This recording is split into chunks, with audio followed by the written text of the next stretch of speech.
tell you, Mike Bobo inspires me. When I watch him walk across to me and he can barely walk, to stand out there and do and work, he's just a phenomenal guy. Yeah, I truly think the world of him. And what he's going through, it's really got to be tough. And the physical part of it. And so I thought our guys played hard tonight. Thought we did some good things.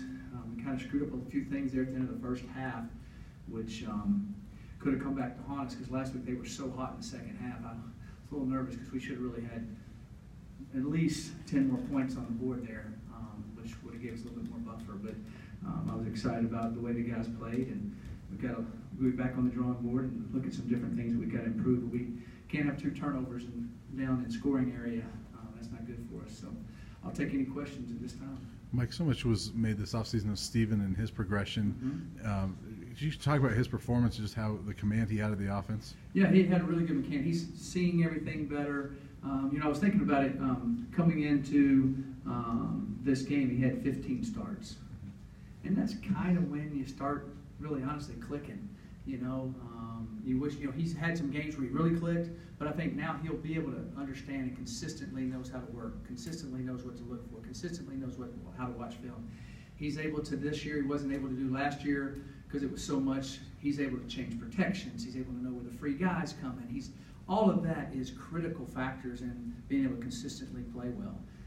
You know, and he, you know, threw the one interception. The guy came open for a second, and corner overlapped, but he came right back and went right down the field and made some really nice plays. So he keeps making progress, and we'll have a stout test this Saturday coming up, and so we'll see how we do there. But I hope that to me, he has a lot more command of everything and sees it better.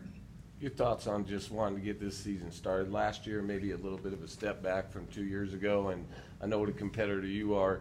You looked like you were ready to go yourself a little bit. Were you pumped up for tonight? Yeah, we were excited about playing. You get tired of practicing against your own self. You want to see things happen. This game is a lot of fun for our kids and coaches and everybody. There's a lot of excitement involved in it, and our kids are pumped up about it. So that gets me pumped up. It's, you know, if I'm not getting a little bit excited, then why am I doing it? You know. I'll just go be a mortgage salesman if that's the case. Coach, Mike, I think the offensive output speaks for itself tonight. A lot of individual shining stars like Nate and Laviska, but when you really put your team under the magnifying glass, I mean, what kinks, small and large, do you think your guys really need to work out? Well, you know, I'll be able to tell better on film. It's hard to tell, but I do know we had a couple substitution errors on special teams. We had, you know, the interception, the fumble going in. The interceptions are going to happen every once in a while. The fumble we can't have happen. We don't fumble football here, and so that took us out of scoring. That's a young guy.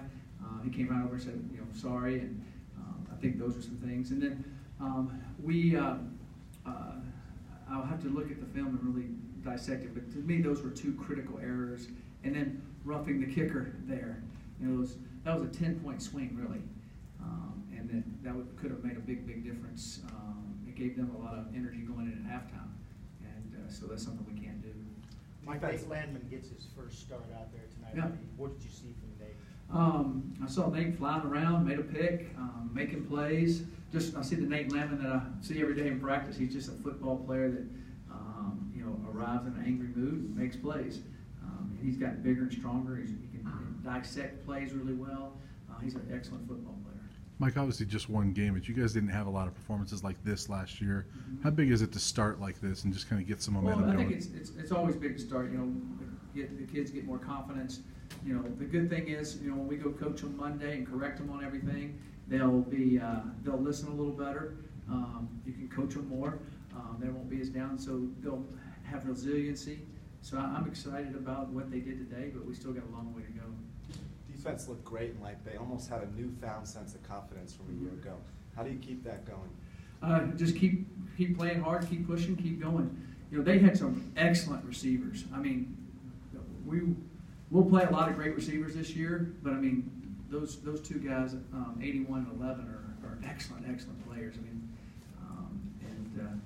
number 9, is he like 6'8"? It looks like out there. So I thought that was good. I thought that was going to be our telltale sign going into this game, how those kids played. And I thought they played well. You know, slim. It's his first major college football game, and I thought he played pretty well from watching it. But of course, he'll hear me talking to him Monday about this and that and everything. So I was excited about seeing that. Mustafa Johnson also got some pressure for you, Mhm. tipped a pass. Is that kind of what you've been expecting out of him, to do a lot of different things? on Yeah, the front? Mustafa's very athletic and bend real well. Is powerful. I thought he did some good things. Overall defensive line, lots of rotation there, Mhm. and lots of guys you're excited about. Did you see a lot of better things tonight than you had last year? Well, again, I got to go watch the film. It's hard Yeah. to see all that, but yes, we feel like we have about 6 or 7 guys that can rotate in there and play well. And 2 of them are freshmen, and I think they're very good players. A couple of them are sophomores. So it's good to see that they're physical, they're powerful, they understand it. Coach Drake's done a great job with them. We're playing with a better pad level. We're playing better with our hands. We're understanding where our fits are.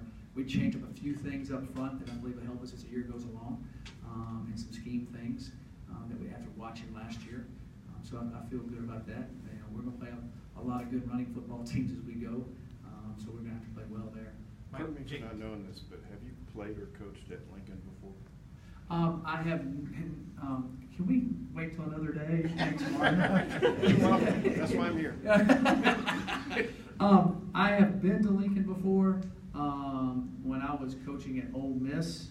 But we didn't. I went there to visit and just to watch what they did and learn and kind of coaches do when Coach Zolich was there. And then we played against them in a bowl game when I was at Ole Miss, but that's a long time ago. So I haven't been there, ever played there before. But I know it'd be exciting to go there and play.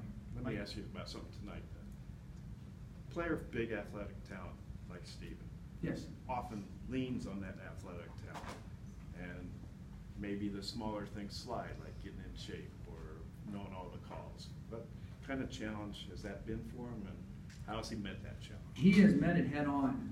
He has done it. Like this summer, he was in there on his own, watching tape, learning it. We have this virtual reality machine we bought and spent. He's in there looking at that, and it helps you simulate. And he has really taken that to heart. I think when he went to the Manning camp, they sat him down and they talked. He asked him, "What do you do?" So, what you thought maybe Eli and Peyton them. I wasn't there exactly what they said, but I kind of know them a little bit. They didn't say you don't spend a number. You spend enough time till you know it. One week it might be a long time. One week it might be 4 hours. You just till you know it. So he's taken that to heart, and he's taken getting in shape and heart. He after practice every day he has a bike routine he does, and quarterbacks don't run as much in practice as everybody else. So he does a bike routine, and so he's going to join the Tour de France, and so he's doing all of that. When everybody else is going to the showers, he's on the bike, and I think that shows a lot. Mike, Yes. apologize, sorry. I didn't Go mean ahead. It was the last offensive drive, but to see Jake Moretti get in there Yeah. running around from the left side after 27 months, what's It was awesome. When I told him when we said he's going in, it was exciting to see him go in there and do that, and I know it meant a lot to him. And he's going to be really good. He keeps coming on, and some days he gets sore, and we just kind of have to judge it. But he's making strides. We all wish it was faster than it was, but his patience and persistence and really his mental toughness and physical toughness too. But his mental toughness is amazing to me. Anything else? All right. Thank you very much. Appreciate it.